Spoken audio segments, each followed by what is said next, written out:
Aminado si Jack Roberto na hindi siya ang tipo ng lalaki na ini-imagine ni Barbie Forteza na magiging boyfriend niya. Ikinwento ni na Jack Roberto at Barbie Forteza kung paano nagsimula ang kanilang love story.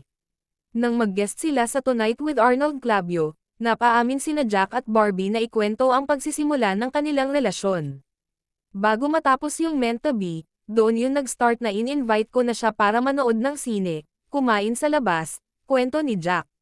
Magkasama sina Jack at Barbie sa meant to be kung saan nakasama rin nila sina Adi Raj, Ken Chan at Ivan Dorschner. Ang nakatuluyan ng karakter ni Barbie sa serye ay si Ken Chan.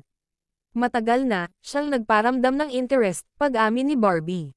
Meron kaming ginawang indie film, yung Loud tapos nasa Pampanga kami noon tapos mamaya may inaabot siyang chocolates. Sabi ko, saan mo nabili ito?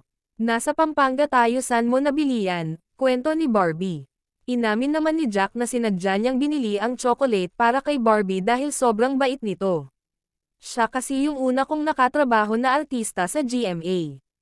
Nabaitan ako sa kanya tsaka very approachable, hindi saplada, ani Jack. Parang hindi mo mararamdaman na baguhan ka sa industriya, parang kung e-treat ka niya, matagal na kayong magkakilala. Parang tuwing magkikita kami, inaalok ko na siya ng kape, matapos minsan may pa-fit bar ako sa kanya.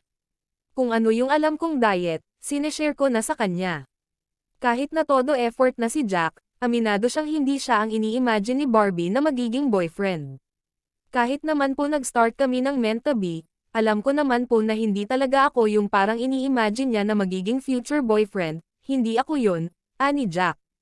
Dinaan ko sa slowly but surely.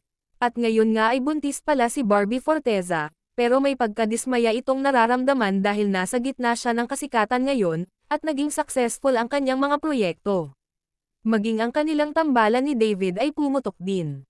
Kaya naman ganun na lang ang pagkadismaya ni Barbie, dahil marami pa siyang mga proyekto na gagawin with David, ganun pa man, ay naging masaya din siya at hindi makapaniwala, na buntis siya ay dahil hindi daw talaga plano ang kanyang pagbubuntis.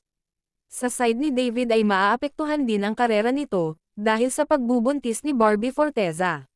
Samantala, naging usap-usapan din ang pagkalink ni Jack Roberto, sa isang may edad na actress, pero wala pa naman itong confirmation.